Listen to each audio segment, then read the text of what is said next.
부익부 빈익빈이라는 말이 있습니다. 여기 우리 자녀들은 이 말을 무슨 말인지 모를 수 있어요. 뭐라고요? 부익부 빈익빈. 부자가 더 큰 부자가 되고 가난한 사람은 계속 가난하다는 거예요. 그게 무슨 말입니까? 돈이 있는 사람은 계속 돈을 벌고요. 돈이 없는 사람은 계속 가난하게 산다는 거예요. 돈을 가지고 있어야 돈을 벌 수 있다는 거예요. 돈 없으면은 돈을 계속해서 궁핍하게 가난하게 살 수밖에 없다는 것이죠. 이게 자본주의의 하나의 맹점이 될 수가 있습니다. 많이 가진 사람은 더 많이 가질 수 있는 기회가 되어지고요. 적게 가진 자는 이게 적게 가진 그 한계 때문에 이렇게 늘 궁핍하게 가난하게 살 수 있다는 것이죠. 그래서 우리 대한민국에 지난 몇 해 동안 흙수저 논란이 있었어요. 누구는 부모 잘 만나서 뭘 물고 태어난다는 거예요? 금수저, 은수저를 물고 태어난다는 것이죠. 또 어떤 사람은 흙수저를 물고 태어난다는 거예요. 그러니까 부자인 부모를 만난 사람은 더 높은 자리에서 출발하니까 더 크게 성공할 기회가 있고요. 또 아닌 사람은 더 힘들게 어렵게 이렇게 되어진다는 것이죠. 이게 세상의 논리고요. 이 자본주의의 하나의 부조리가 될 수도 있고 하나의 맹점이 될 수도 있습니다만 이것을 잘 지혜롭게 공동체나 나라나 우리가 이렇게 잘 극복할 수 있는 일들이 있어야 하겠습니다. 우리가 이런 관점으로 교회를 바라보면 어떨까요? 교회는 어떻습니까? 교회도 이런 모습이 있는 것 같아요. 큰 교회는 더 커져가는 거예요. 작은 교회는 여전히 작은 겁니다. 그렇습니까? 큰 교회는 더 성장하고 더 자라는 일들이 있어요. 그래서 작은 교회는 여전히 힘들고 어렵고 이런 어려운 가운데 있을 수도 있다는 거예요. 그러니까 이제 목회자들도 신학생들, 우리 목회자 후보생들도 쉽게 빠지는 유혹이 뭡니까? 목회의 동기가 큰 교회를 이루기 위한 것이 될 수도 있다는 거예요. 신학생들, 이제 신학교 들어가면 그런 꿈을 가지는 거예요. 나는 1000명, 10,000명 그 이상의 목회를 하리라. 이게 어떻게 보면 좋게 들리는 것 같지만 이것이 이제 하나의 변질이죠. 세속화의 모습인 것입니다. 그죠? 성도들도 그래요. 성도들도 교회를 선택할 때 우리가 뭐 어디 이사를 가서 교회를 선택할 때 기준이 뭐냐는 거예요. 기준. 교회를 선택하는 기준이 뭡니까? 교회가 좀 건물이 있고 자체 건물이 있고 주차장도 넓고 모든 시설이 잘 갖추어져 있고 거기에 자녀들 주일학교 시스템도 잘 돼 있고 또 목사가 거기에다가 더 유명하고 설교도 잘하고 모든 것이 불편함 없이 잘 갖추어져 있는 것, 편안하게 신앙생활하는 것, 그것이 기준이 되어서요. 이 한국도 마찬가지고 미국도 그렇습니다. 어디든지 그래요. 수평이동을 하는 것이죠. 어디로 가는 겁니까? 어디로 모이는 겁니까? 우리가 쇼핑할 때 대형 백화점 몰리듯이 어디로 가는 거예요? 큰 교회로 몰리는 거예요. 큰 교회는 계속 커져가는 것 같아요. 빈약하고 작은 교회는 여전히 힘들게 어렵게 사투를 벌이고 그런 형편 속에 있는 것을 볼 수가 있습니다. 우리가 봐야 될 것이 뭐냐는 거예요. 눈에 보이고 우리 눈에 보이는 그것 화려하고 크고 찬란하고 이런 것들을 추구하고 바라보고 그것이 하나의 신앙의 기준이 되어져서 목회자도 성도들도 그런 쪽으로 따라가고 추구해서 가는 것은 바람직하지 못하다는 것이죠. 잘 생각해야 됩니다. 우리가 큰 교회라고 해서 우리가 바른 신앙생활을 하고 있다는 것은 아니라는 거예요. 그죠? 크다고 해서 옳은 것은 아니라는 거예요. 그래서 크다고 해서 교만할 것도 없고 과시할 것도 없고 그것으로 인해서 뭐 은혜 받는다 그것은 어불성설이죠. 작다고 해서도 마찬가지입니다. 작다고 해서 뭐 작으면 작을 수 있는 거죠. 거기에 대해서 위축되어지고 마음이 어려워지고 목회자도 자괴감이 들고 성도들도 우리는 왜 이리 작아? 그럴 필요가 없다는 거예요. 하나님이 크게 하시면 크게 될 것이고요. 하나님이 높이시면 높아지는 거예요. 하나님이 여전히 낮추시고 그것이 좋아하면은 그 자리에 있는 겁니다. 우리가 교회를 통해서 신앙생활하면서 우리가 놓치지 말아야 할 것은요, 눈에 보이는 우리가 손에 붙들려지는 그 어떤 조건이나 이런 환경이나 형편이 아니라 뭐가 중요하다는 겁니까? 본질이 중요하다는 거예요. 본질. 교회다움의 본질. 교회다워야죠. 사람이라고 다 사람입니까? 사람다워야 사람이죠. 그런 말 쓰죠. 사람이면 다 같은 사람입니까? 뭐 해야 사람이에요? 사람다워야 사람이라는 거예요. 교회면 다 교회입니까? 아닙니다. 뭐 빌딩이 있고 뭐 십자가 달았다고 해서 다 교회입니까? 사람들이 많이 모이고 주차장이 넓다고 해서 교회입니까? 그렇지 않을 수도 있다는 거예요. 어떠해야 교회입니까? 교회다워야 교회입니다. 그러면은 뭐 큰 교회는 뭐 아니고 작은 교회면 다 옳다, 그것도 아니에요. 큰 교회든 작은 교회든 크기에 있는 것이 아니라는 거예요. 작다고 해서 다 옳은 것도 아니죠. 예? 거기에 또 안주해서 우린 작으니까 우리는 주님이 걸어가라는 그 길을 가는가 봐, 그렇게 또 착각해서도 안 되는 거예요. 크기가 크든 작든 이것이 아니라, 눈에 보이는 그것이 아니라 교회다움이 우리 가운데 있느냐, 본질이 우리 가운데 있느냐, 예수 그리스도의 생명이 내 안에 있느냐, 예수 그리스도의 구원이 내 안에 있느냐, 주님의 복음이, 하나님의 살아계시는 능력의 말씀이 내 안에 있느냐, 그것을 우리는 확인할 수 있어야 합니다. 여러분의 마음을 보십시오. 우리가 하나님의 은혜 가운데 거하고 있습니까? 하나님의 임재 가운데 거하고 있습니까? 하나님과 동행하고 있습니까? 그렇다면 여러분은 바른 성도요, 바른 교회라는 거예요. 믿습니까? 그래서 우리는 무엇을 추구해야 합니까? 무엇을 따라가야 합니까? 세상을 따라가면 안 됩니다. 세상의 논리가 아닙니다. 많은 교회가 그 길로 간다고 해서 그렇게 또 갈 필요도 없어요. 우리는 무엇을 바라보고 무엇을 붙들어야 합니까? 하나님의 말씀, 복음을 바라보시고 십자가를 붙들고 주님의 부르심 앞에 믿음으로 한 걸음 한 걸음 걸어가고 달려가는 저와 여러분의 삶이 되시기를 축원합니다. 지난 2주 전부터 주님이 디자인하신 교회라는 주제로 제가 말씀을 나누어서 전하고 있습니다. 누가 디자인하셨습니까? 주님이 디자인하신 교회. 우리 교회가 지금은 이렇고요, 10년, 20년 후에 또 하나님이 어떻게 역사하시고 어떻게 능력 가운데 드러내실지 아무도 모르는 거예요. 여러분이 눈에 보이는 것으로 보고 실망할 필요도 없고 자만할 필요도 없다는 거예요. 우리는 무엇을 바라보아야 합니까? 주님께서 디자인하신 교회, 주님께서 세우신 교회, 주님께서 붙드시고 역사하시는 교회, 바로 그와 같은 교회가 될 수 있기를 소원합니다. 주님이 원하시면은 우리는 손을 들고 주님, 내가 이 자리에 예배자로 있기를 원합니다. 그 자리가 어디든지 어떤 형편이든지 그처럼 그와 같이 우리는 말씀대로, 주님이 명령하신 대로, 주님이 부르시는 그 모습 그대로 서 있는 저와 여러분 되시기를 바랍니다. 주님이 디자인하신 교회가 어떤 교회냐는 것이죠.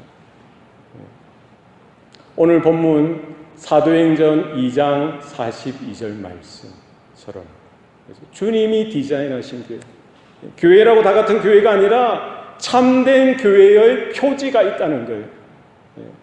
이것이 있어야만 교회라는 거예요. 존 칼빈도 이 교회의 표지에 대해서 이야기하면서 사도행전 2장 42절을 인용하면서 여기에 나와 있는 말씀 그대로 채워진 교회가 참된 주님의 교회다라고 이야기했던 것이죠. 오늘 본문에 뭐라고 이야기합니까? 사도의 가르침을 받아 서로 교제하고 떡을 떼며 오로지 기도하기에 힘쓰니라. 교회라고 한다면, 참된 주님의 교회라고 한다면 뭐가 있어야 된다는 거예요? 사도의 가르침이 있어야 된다. 이 사도의 가르침, 그 사도들을 보내신 그 주님의 가르침을 이야기하는 거예요. 예수의 복음을 이야기합니다. 이 사도의 가르침은 무엇을 이야기합니까? 주님께서 명령하셨죠. 제자들을 향해서 너희는 가서 복음을 증거하라는 거예요. 모든 민족을 제자를 삼으라는 거예요. 아버지와 아들과 성령의 이름으로 세례를 주라고 말씀하셨습니다. 그리고 뭐라고 말씀하셨어요? 내가 분부한 모든 것을 가르쳐 지키게 하라. 그 사도의 가르침은 뭡니까? 예수님의 명령에 따라서 예수님이 말씀하신 모든 것들, 예수의 복음, 예수의 가르치심, 바로 예수의 죽으심과 부활과 예수의 성천과 장차 아직 우리가 경험하지 못했지만 곧 다시 오실 예수의 재림까지 예수님의 복음에 대해서 가르쳐야 된다는 거예요. 바로 사도의 가르침이 있는 교회가 참된 교회이고요, 그 사도의 가르침을 받는 성도가 참된 성도라는 사실을 여러분 기억하시기를 바랍니다. 바로 하나님의 말씀, 예수님의 그 복음의 말씀을 날마다 받으면서 우리가 처음 예수 믿고 신앙생활 할 때도 그렇고요, 지속적으로 주님 오실 때까지 우리는 하나님의 말씀을 우리의 영의 양식으로 날마다 받아야 하는 것이죠. 그것으로 끝나는 것이 아닙니다. 우리가 하나님의 임재 가운데, 하나님의 예배 가운데 하나님이 주시는 말씀을 우리가 받는 것으로 끝나서는 되지 않습니다. 이어서 뭐가 있는 거예요? 성도의 교제가 있다는 거예요. 서로 교제하는 것. 교제라는 단어, 헬라어 단어는 코이노니아, 함께 참여하고 함께 나눈다는 뜻입니다. 예배에 함께 참여하고요, 말씀에 함께 참여하고 하나님의 영광에 함께 참여하여서 함께 나누는 거예요. 무엇을 나눕니까? 하나님의 말씀도 나누고 하나님의 은혜도 나누고 하나님의 사랑도 나누고 하나님의 좋은 것들을 다 함께 모든 성도들이 나누는 것, 그것이 교제라는 거예요. 이것이 있어야 되는 거예요. 그리고 그 교제에 대해서 더 구체적으로 설명하고 있죠. 서로 교제하여 뭐를 나누는 겁니까? 떡을 떼며 서로 교제하고 떡을 떼는 거예요.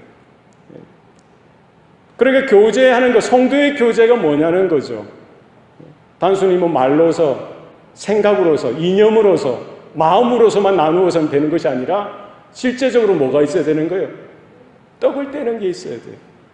사랑한다고 하면 사랑의 그 고백이 행위로서 나타나야 하는 거예요.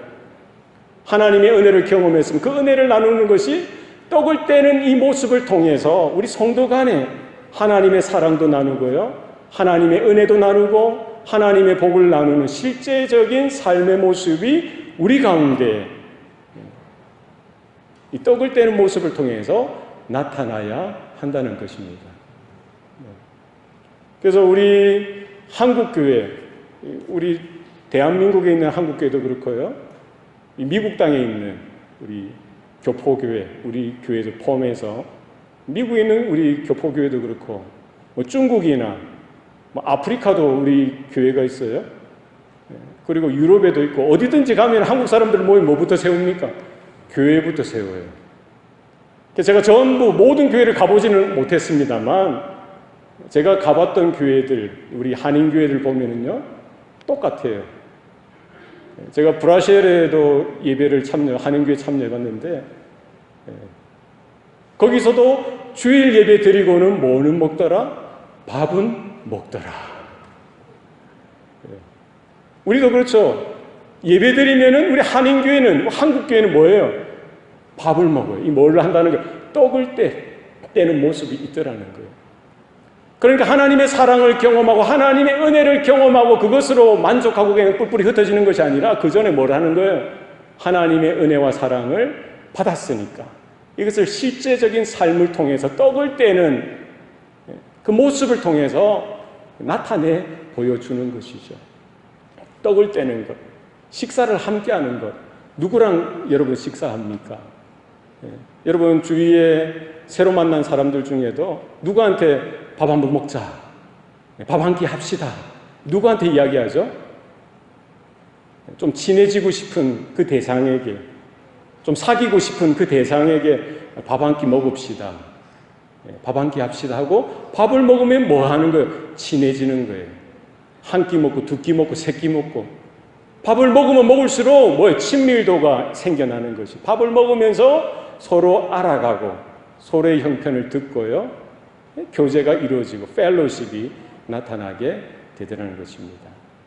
교회에서 이 밥을 먹는 것, 이 떡을 떼는 것은 너무나 중요합니다. 세상 사람들도 그렇게 밥을 먹고 떡을 떼죠. 그러나 이 차원이 다르다는 거예요. 이게 뭡니까? 우리는 하나님의 자녀로서, 주님의 몸된 교회로서, 그리스도 안에서의 형제요 자매로서 우리는 그 식탁에 함께 하는 것입니다. 여러분 아침마다 저녁마다 누구와 여러분은 밥을 먹습니까? 누구랑 밥을 먹어요? 식구들, 부모님, 할아버지, 할머니, 여러분의 자녀들, 손주들. 만약에 같이 살면은 같이 함께 그 식탁에 함께 하는 거예요. 누가요? 가족이기 때문에, 식구들이.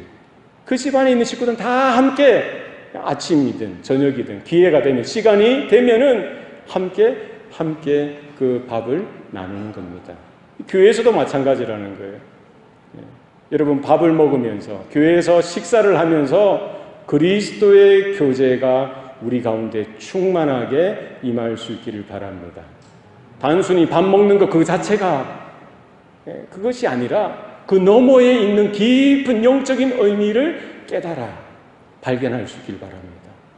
예배 중에 들었던 말씀, 하나님의 영광을 보았고 하나님의 임재 가운데 경험했던 모든 좋은 것들, 그 모든 은혜가 어디 가운데 분명히 나타나더라는 거예요. 성도들의 그 교제, 떡을 떼며 함께 음식을 나누는 그 자리에 확인되어지고 발견되어지고, 그것으로 인하여 감사하고 기뻐하는 일들이 그 교제를 통해서, 떡을 떼는 그 식탁을 통해서 나타나게 된다는 사실을 여러분 기억하시길 바랍니다. 우리 한국교회는 이제 교회 예배 끝나면 항상 밥을 먹어요. 점심 먹습니다. 미국 교회는 어떻습니까? 미국 교회는 보통 주일 예배 드리면은 밥을 안 먹는 것 같아요. 제가 참가해 본 교회는 그래요. 보통 뭐를 먹냐면은 커피 정도는 마셔요. 쿠키 같은 거. 그리고 제가 페어팩스에 있는 어느 미국 교회, 좀 큰 교회였어요. 예배를 드리고 나온 적이 있는데, 나올 때 보니까 그 앞에서 장로님인지 안수 집사님들인지 하여튼 교회 리더들이, 섬기는 분들이 쫙 서가지고 이렇게 빼빼로 있죠, 빼빼로. 빼빼로보다 한 4-5배 굵어요. 거기에 이제 초콜릿이 묻어져 있고, 그 끝에 아몬드인지 땅콩이든지 으개진 것이 묻어진, 그걸 하나씩 주더라고요. 그 하나 받으면서 예배드리고 먹었던 기억이 있습니다. 그리고 옆에 로비에 보니까 커피가 있어요. 커피 마시면서 성도들이 한 주간 어떻게 지냈는지 교제하는 시간이 있더라고요. 매주일 그것을 주는지는 제가 확인을 못했지만 어쨌든 그 정도로 떡을 떼는 그런 교제를 하는 걸 봤습니다. 또 다른 미국 교회는 제가 수요 예배에 참여한 적이 있는데, 미시시피에서 제가 공부할 때인데, 수요 예배를 드리고 나서 이제 마치고 나오는데 홀에 보니까 스파게티가 준비되어 있어요. 스파게티를 얻어먹은 기억이 있습니다. 그 정도라는 거예요. 그런데 우리 한국 교회는 이 떡을 떼는데 아주 성경대로 밥을 푸짐하게, 국밥이든 뭐 일식 2찬이든 3찬이든 교회 형편에 맞게끔 어쨌든 이렇게 식사를 대접하고 봉사하고 섬기고 함께 그 하나님의 은혜를 나누는 것, 이 보통 일이 아니죠. 참 귀한 일이고 좋은 전통인 것 같습니다. 그런데 우리 한국교회, 뭐 모든 교회가 그런 건 아니겠지만, 부엌에 가면은 살벌할 때가 있어요. 살벌할 때. 부엌에 들어갔는데 참 평화가 이어져야 되는데 부엌에는 또 다른 질서가 있는 것 같아요. 뭐 칼이 날아가고 뭐 젓가락이 숟가락이 날아가고 그렇지는 않죠.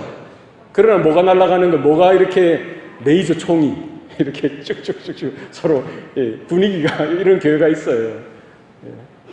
뭘 하는 거예요? 주일날 먹는 거는 분명히 밥을 먹어야 된다는 거예요. 밥파가 밥파. 또 여기 파는 무슨 파예요? 아니야. 국수를 먹어야 돼. 국수파가 있어.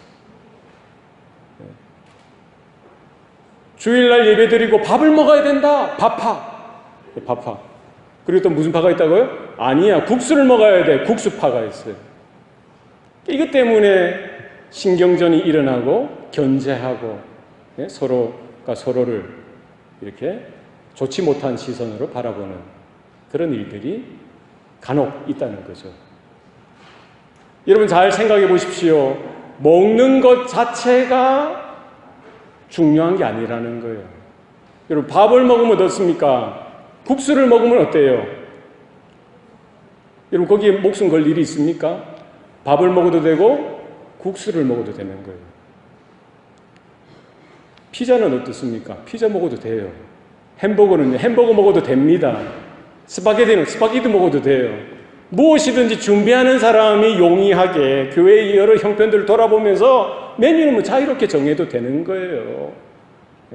예전에 어느 교회 보니까 밥 아니면 안 된다고 하면서 밥을 주장하고요. 국수 아니면 안 된다고 국수를 주장하는 거예요. 사실은 밥 자체를 주장하는 것, 국수 자체를 주장하는 것이 아니라 뭘 주장하는 거예요? 자기 마음을 주장하는 거죠. 자기 고집을 주장하는 거예요. 자기 의견을 주장하는 겁니다. 그러다 보니까 이게 교제가 됩니까? 그러다 보면 은혜가 나누어집니까? 다 엎어지는 거예요. 예배 드릴 때는 좋았는데 하나님의 사랑, 하나님의 은혜, 하나님의 긍휼을 경험했다가 부엌에 가면은 다 쏟아버리는 거예요. 막말이 나오고. 그러면 안 된다는 거예요. 따라합시다. 주는 대로 먹자.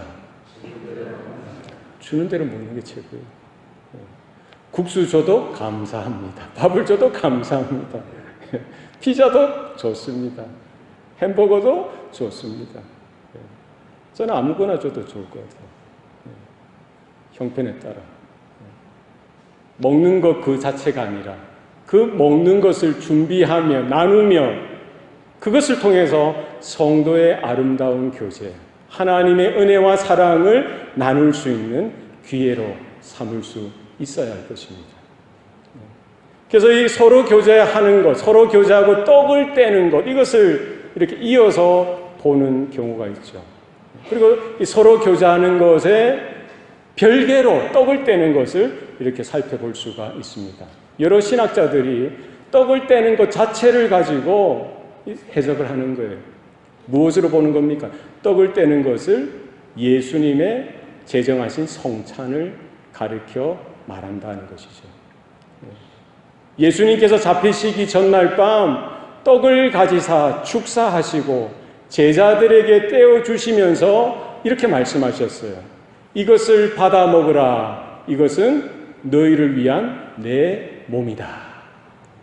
이것을 행하여 나를 기념하라. 이 떡이 뭐라고요? 예수님의 몸을 상징한다는 거예요. 그리고 또 잔을 가지시고 축사하시고요. 그 잔을 제자들에게 나누어 주시면서 또 말씀하십니다.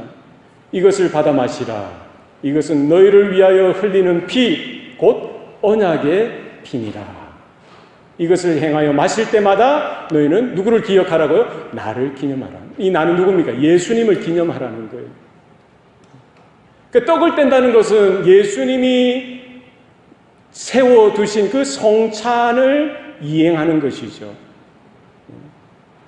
떡을 떼는 거예요.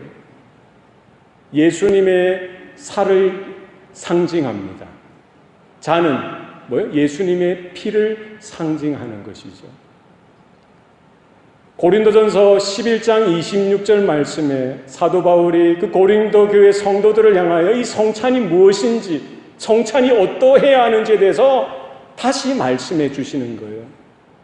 너희가 이 떡을 먹고 이 잔을 마실 때마다 주의 죽으심을 그가 다시 오실 때까지 전하는 것이라. 이 성찬이 무엇을 의미한다라고 이야기합니까? 떡을 떼는 것, 잔을 받는 것, 이것이 무엇을 의미한다고요? 무엇을 기념하는 것입니까? 무엇을 기억하는 것입니까? 과거에 주님께서 죽어 주셨던 것, 주님의 죽으심을 기념하고 기억하는 것이죠. 그러니까 이 땅의 교회, 정말 그것이 참된 교회라고 한다면 뭐가 있어야 되는 거예요? 주님의 떡과 주님의 잔을 받으면서 주님의 살과 피를 먹고 마시면서 그 주님의 은혜 가운데 주님의 죽으심을 기억하고 기념하고 전하는 교회가 되어져야 한다는 것이죠. 다른 것 아닙니다. 가장 본질이요 핵심은 뭐냐? 예수의 죽으심, 예수의 십자가의 복음을 날마다 기억하고 날마다 기념하고 날마다 증거하는 것입니다. 이 성찬의 미래적인 의미가 있습니다. 성찬을 통해서 우리가 기대해야 될 것, 미래에 기대해야 될 것이 뭡니까? 무엇을 기대할 수 있어요? 무엇을 기다릴 수 있습니까? 예수님의 재림이죠. 그죠? 주의 죽으심을 그가 다시 오실 때까지 전하는 것이라. 우리는 성찬에 참여하면서 떡을 떼면서 잔을 받으면서 기억해야 될 것, 기념해야 될 것, 예수님의 죽으심을 기억하고 기념할 뿐만 아니라 장차 언젠지 모르지만 주님께서 승천하실 때 약속하셨던 내가 언젠지 모르지만 곧 다시 오리라.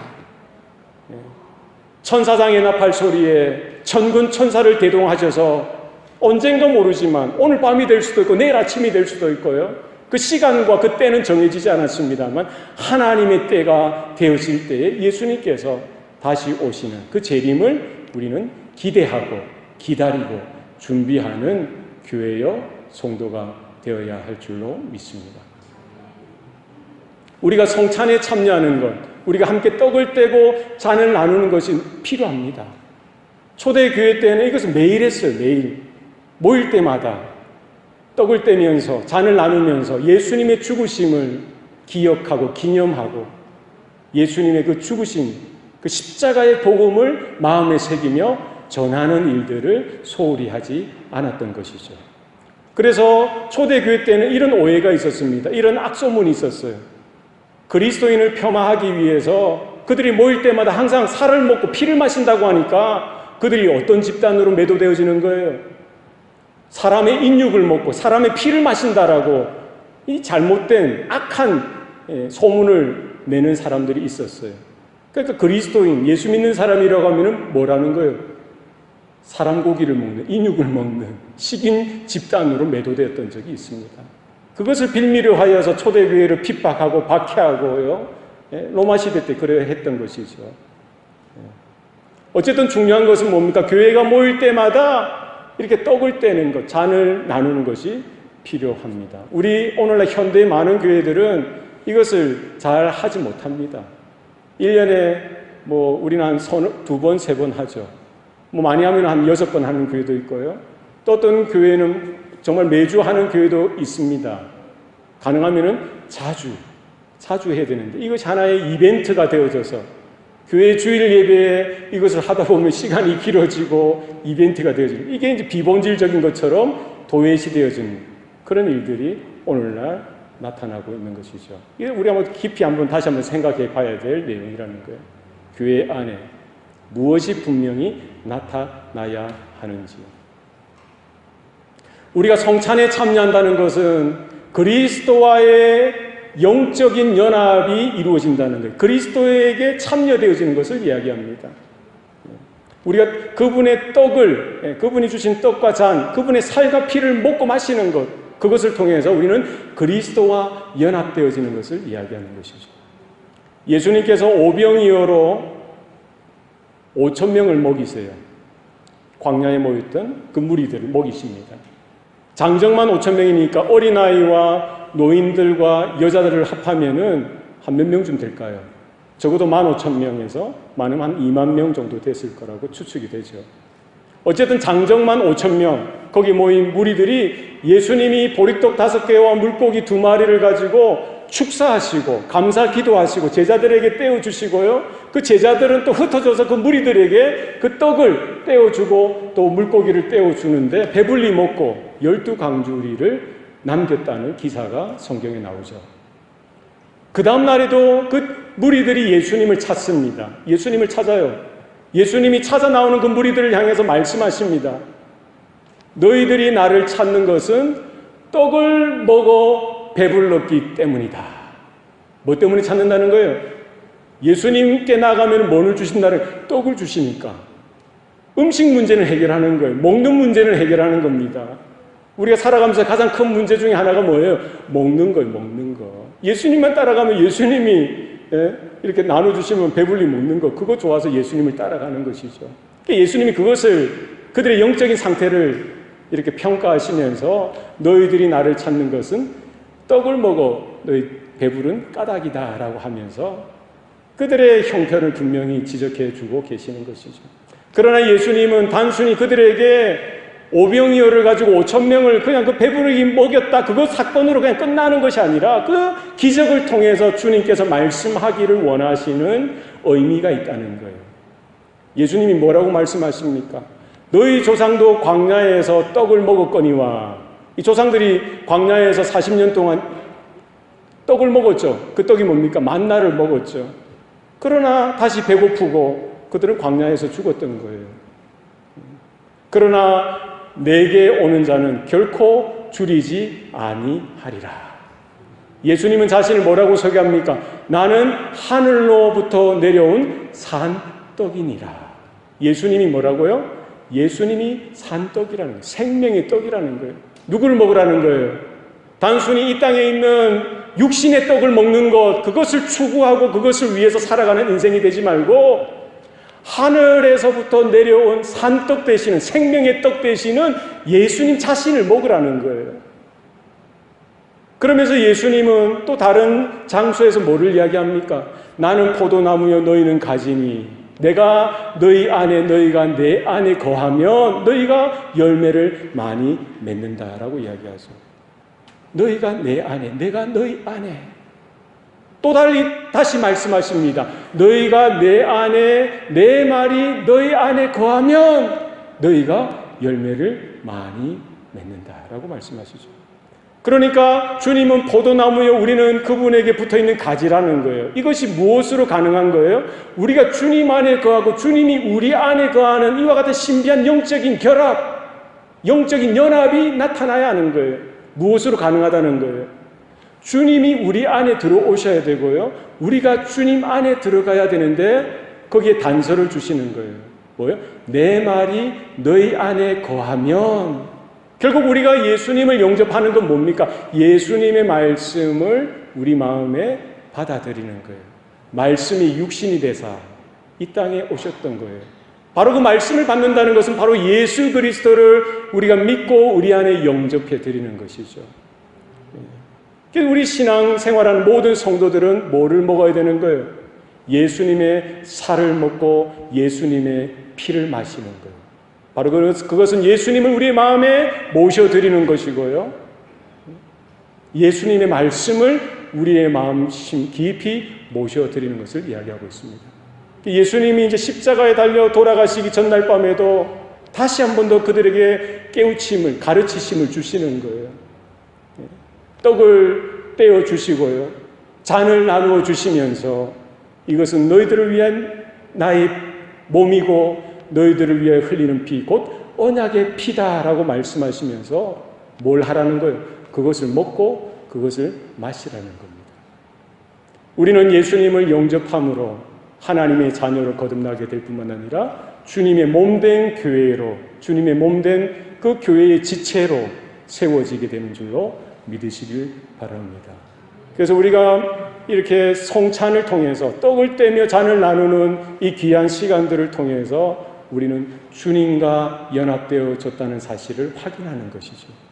주님의 나라의 백성으로, 주님의 자녀로서 우리가 세워졌다는 사실을 우리는 기억하고 그것으로 인하여 하나님 앞에 더 크게 감사하고 감격하는 일들이 나타나야 한다는 거예요.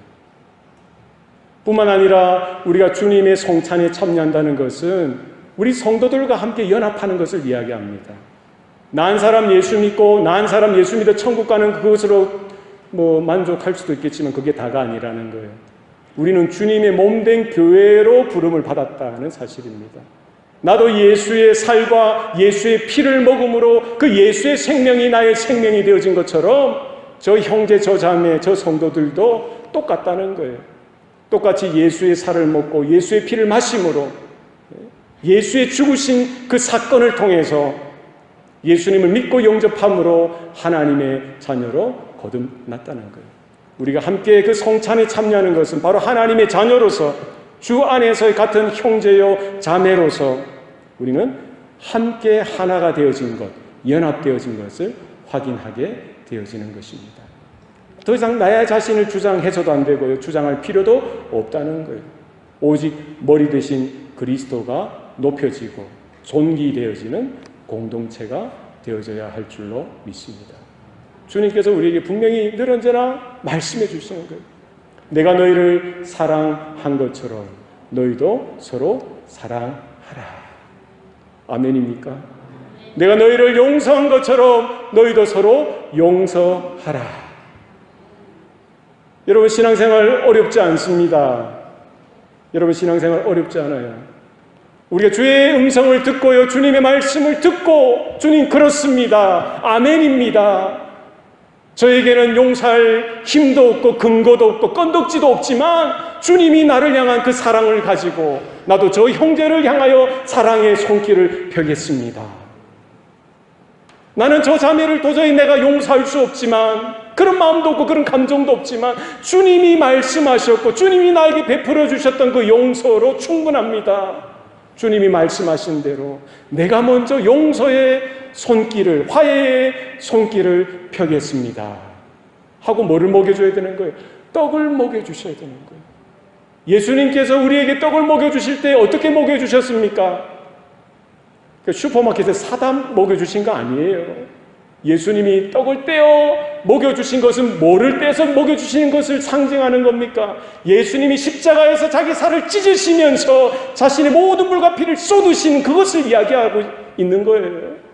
우리가 형제와 함께 동거하고요, 함께 연합하여 교제할 때에 떡을 먹이는 거, 야 먹어, 이것이 아니죠. 뭐를 떼서 먹여주셔야 돼? 여러분의 살을 떼서 먹여주시는 것 같은 고통과 헌신과 수고와 아픔이 그 교제 가운데, 섬김 가운데 나타나야 하는 거예요. 예전에 저희 어머니가 그렇게 하셨어요. 제가 어릴 때, 콜리기 때 항상 엄마는 좋은 거를 자식들에게 주는 거예요. 이거 먹어. 어릴 때잖아요. 엄마는 안 먹어? 먹었어. 엄마 다 먹었어. 너 먹으면 돼. 너희들 먹으면 돼. 그렇게 가난하게 살고 어렵게 산 그 시절에 제대로 된 음식을 먹는 걸 잘 못 봤어요. 먹어. 뭡니까? 그게 사랑이라는 거예요. 자기의 살을 떼서 자식에게 먹여주는 거예요. 자신의 피를 흘려서 자식에게 마시게 해주시는 거예요. 주님께서 우리를 향한 사랑이 바로 그 사랑입니다. 여러분, 주님의 사랑을 받으셨습니까? 주님의 용서를 경험하셨습니까? 우리 옆에 있는 형제와 자매, 그 성도 한 사람을 가볍게 생각하지 마시고 주님이 나를 향한 그 사랑으로 여러분 사랑해 주시기 바랍니다. 주님이 나를 용서하신 그 용서한 손길로 여러분 그 형제와 자매를 향하여 떡을 떼서 나누어 주시기 바랍니다. 그때 하나님께서는 살아계셔서 그 손길을 통해, 그 수고와 헌신과 눈물을 통해, 그 아픔을 통해서 하나님께서 역사하시고 하나님께서 일으키시는 놀라운 일들 허락해 주실 줄로 믿습니다. 이 은혜가 주님 오실 때까지, 우리가 주님 앞에 장차 서게 될 그날까지 이 감격과 감동, 이 감사가 끊임없이 풍성하게 이어지는 모든 성도들과 모든 가정과 교회의 삶이 되시기를 축원합니다. 기도하시겠습니다. 살아계신 아버지 하나님, 오늘도 우리에게 생명 주시고 구원의 은혜를 베풀어 주시니 감사합니다. 마지막 때에 세상이 악해져만 가고 무엇이 진리인지 몰라 혼탁해져가는 이때에 사랑하는 하나님의 자녀들, 성도들, 주님의 몸된 교회로 불러주셨사오니 감사합니다.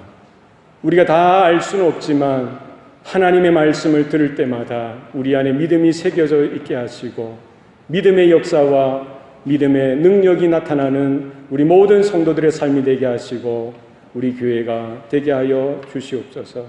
외형적인 것을 추구하는 것이 아니라 본질을 찾고 주님께서 디자인하신 바로 그와 같은 교회가 되어지기로 힘쓰고 노력하며 몸부림치는 우리 모든 성도들, 우리 교회가 되게 하여 주시옵소서. 주님이 다시 오실 때까지 주의 죽으심을 널리 증거하고 전파하며 가르치는 우리 교회 되게 하옵소서. 감사드리고 예수님 이름으로 기도합니다. 아멘.